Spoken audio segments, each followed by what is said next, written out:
Je m'appelle Fraté Hugo, j'ai généré plus de 5 millions de chiffre d'affaires en e-commerce. Salut les fratés, j'espère que vous allez bien. Épisode numéro 2, bulletin public sur la marque Focus. Donc c'est la nouvelle marque que je documente sur cette chaîne-là. Donc si tu es intéressé par l'e-commerce et si tu souhaites avoir des tips sur l'e-commerce, je t'invite à t'abonner à cette chaîne-là et à mettre un petit like sur cette vidéo où je documente justement ce nouveau produit Focus. Dans cet épisode-là, on va parler packaging, recettes, photographe, moodboard et on va parler project manager aussi, comment on arrive à ce produit là. Donc voilà, je viens de recevoir ce nouveau packaging là, très content de l'avoir reçu. J'utilise pas Illustrator ni Photoshop, donc déjà petite astuce, utilise Canva, tu envoies ton Canva après à ton fournisseur et il va se débrouiller pour le mettre sur Illustrator. Donc ça c'est la première option. Ou la deuxième option, tu trouves un freelance qui met ton Canva en Illustrator et comme ça voilà, tu peux faire toi-même ton design. Moi je suis pas designer comme tu peux le voir, mais en tout cas voilà, je trouve le rendu sympa. Ça donne une nouvelle image de marque un petit peu à mon site. Enfin je le trouve un peu plus léché, notamment ce blanc cassé qui est cool avec cette couleur orange. Je trouve qu'il sort bien. Le 2.0 j'ai changé par Start, je trouvais ça un peu plus quali que le 2.0 qui est vu et revu. Et voilà, j'ai copié des designs déjà existants et j'ai fait à ma sauce. On voit bien que aussi c'est assez lisible. Ce que j'aime bien dans les packaging, c'est assez clean, voilà, visible. Less is more, c'est mon motto. Et au niveau de la recette aussi, j'ai rajouté un ingrédient phare parce qu'on voit que c'est énergie plus beauté. J'ai rajouté du collagène qui est tendance actuellement et qui a voilà, pas mal de bienfaits. Il y a pas mal d'études qui sortent en ce moment sur le collagène, que ça soit pour la peau, pour les tendons, voilà, pour pas mal de bienfaits. J'ai voulu en mettre, je me suis renseigné là-dessus avant de le faire. Et donc du café, des champignons adaptogènes, j'en ai mis un peu moins, mais j'ai ciblé, on va dire, ces champignons-là pour les augmenter en termes de quantité par dose et mis du collagène. Donc ça avait aussi un double effet, je voulais changer un peu plus d'audience. Initialement c'était plus pour être plus concentré et là on va passer sur énergie plus beauté comme on peut le voir sur le packaging. Donc c'est viser une audience beaucoup plus féminine et assembler voilà, cette partie énergie et beauté. Donc prendre un café tous les jours, voilà, être plus belle 1% par jour, ça serait top. Voilà, c'est vraiment le message subconscient que j'aimerais mettre avec ce packaging là. Donc très content du résultat final. Voilà, la beauté, la cosmétique, c'est vraiment un marché énorme et le café, on voit qu'il y a trop de caféine généralement dans les cafés. Donc l'idée c'est toujours de baisser la caféine avec les champignons adaptogènes, notamment avec d'autres bénéfices qu'ils apportent et associer ça avec le collagène. Franchement, je me suis pas mal donné pour faire une nouvelle recette. J'ai pris donc les retours clients pour retravailler toute la recette, pris les points négatifs de la première recette et essayer de l'améliorer, notamment la dissolution. Donc là, j'y reviendrai peut-être, mais associer le collagène qui est en pleine explosion.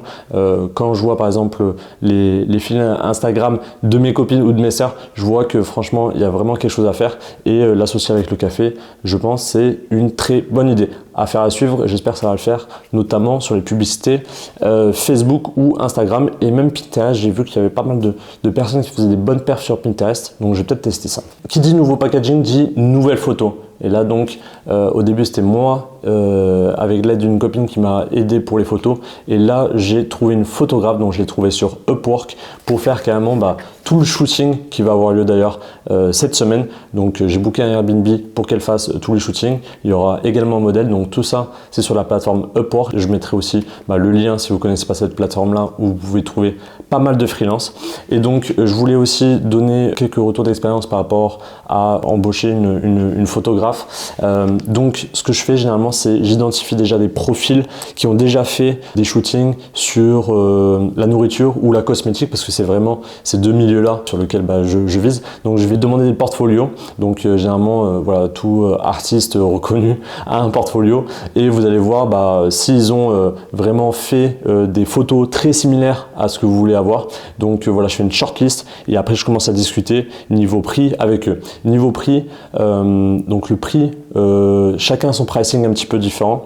Moi là ce que je vais payer c'est environ 20 € la photo, ce qui est pas cher, c'est plutôt un bon plan. 20 €, ça comprend donc la photo et la retouche avec quelques matériels, donc la tasse par exemple, ça comprend pas forcément le lieu. Donc voilà, je trouve ça c'est plutôt une bonne affaire, on va dire. Et après, je vais demander, on va dire, toutes les photos du shooting et je vais sélectionner, on va dire, les photos que je veux. Généralement, il y a certaines photographes qui vous donne carrément toutes les photos, enfin sa sélection, alors que nous on aimerait avoir vraiment notre sélection. Donc moi je négocie en avance, tu vas me donner toutes les photos, te dire exactement les photos que je veux et je vais payer donc à la photo et elle va donc après par la suite retoucher les photos que je veux. Voilà, faites pas cette erreur là parce que moi j'ai déjà eu l'occasion de travailler avec différents photographes où on a une sélection qui ne nous correspond pas forcément, on n'a pas toutes les photos, donc ça vraiment demandez vraiment l'intégralité du shooting, choisissez vos photos et après on peut demander à la photographe, voilà, retouche ces 30 photos là et après 30 x 20 et on lui paye donc les photos qu'on prend. Sur les photos vous allez choisir aussi, c'est très important de demander tous les droits, donc vous avez différents droits sur les droits du print, tous les droits aussi publicitaires. Moi je demande tous les droits, donc je fais rédiger un petit contrat pour lui demander tous les droits. Et aussi je demande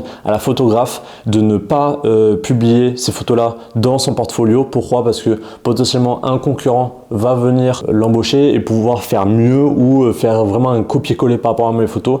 Donc moi en amont je demande à la photographe, il est interdit de réutiliser mes photos, tu me donnes vraiment tous les droits et tu ne peux pas réutiliser pour ton portfolio ou pour d'autres clients ces photos là. Deuxième chose, c'est de ne pas travailler aussi avec des clients qui sont dans la même niche que moi. Donc par exemple s'il y a une marque concurrente qui veut faire du café très similaire, un mix tout en un comme j'essaie de faire, et ça sera pas possible. Voilà, elle doit signer une clause pour une certaine durée, voilà, c'est pas toute la vie, mais j'essaie de lui dire voilà, pendant 2 ans tu vas pas bosser avec une marque similaire, ça soit française ou internationale, pour ne pas avoir de problème. Au niveau du photographe, ce que je fais généralement, c'est je lui donne un mood board. Un mood board, je vais expliquer ce que c'est, mais c'est très important pour cadrer le travail et pour être sûr que vous allez recevoir les photos que vous voulez. Donc les photographes, ce sont des artistes et ce ne sont pas des marketeurs. C'est à nous de leur dire exactement ce qu'on veut et pas ne pas laisser le doute, en fait, ne pas laisser le choix ou la place à vraiment l'inconnu. Il faut vraiment que le travail soit cadré. C'est pour ça que j'utilise Canva aussi pour créer un mood board. Donc un mood board, ça va permettre de ne pas laisser la place au doute. Soit elle a déjà bossé sur des projets très similaires. Là, je vais pouvoir faire un mood board moins cadré et lui dire tu peux faire un peu plus ce que tu veux. Si je la vois qu'elle est assez débutante dans ce qu'elle fait, je vais faire un mood board très long, très détaillé, très complet pour que ça soit vraiment bien cadré et qu'elle me fasse exactement ce que je veux. Donc dans un premier temps, je vais identifier des images de marque que j'aime bien, que j'aimerais, on va dire, coller à ce nouveau projet là.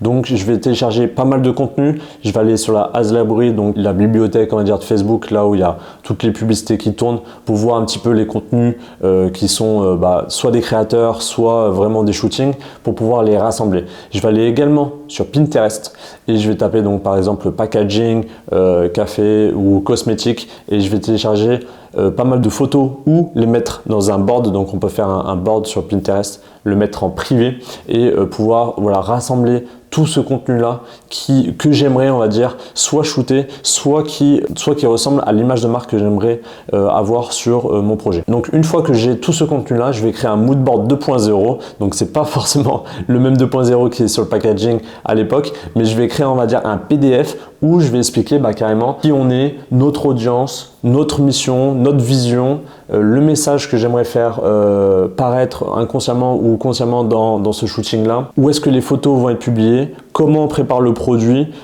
les formats utilisés. Donc voilà, moi ça m'est déjà arrivé où on va dire le photographe, il va me donner que des formats à la verticale et donc je peux pas faire, par exemple, je peux pas tout publier ou pas cropper, donc les espaces à avoir, on va dire, pour faire de la publicité, où est-ce que cette image là va être publiée. Voilà, il faut vraiment bien cadrer, comme ça la photographe c'est exactement quelle photo va aller sur le site, ou avoir, on va dire, quelques idées.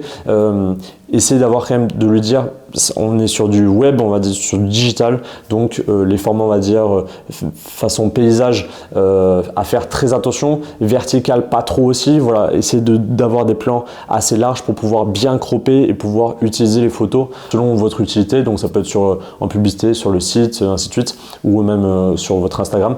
Donc voilà, dites-lui bien, on va dire, de prendre de loin pour pouvoir zoomer ou ajuster la photo qu'elle va vous transmettre. Sur ce mood board là, j'essaie d'être dans la surcommunication. C'est très important, encore une fois, de bien communiquer avec cette photographe là et d'avoir une communication assez fluide. Lors du shooting, je vais être sans rendez-vous, je vais être à sa disposition si elle a une question. Voilà, c'est vraiment très important d'avoir des belles photos parce qu'on sait que ça aide énormément, soit pour l'image de marque et pour la conversion.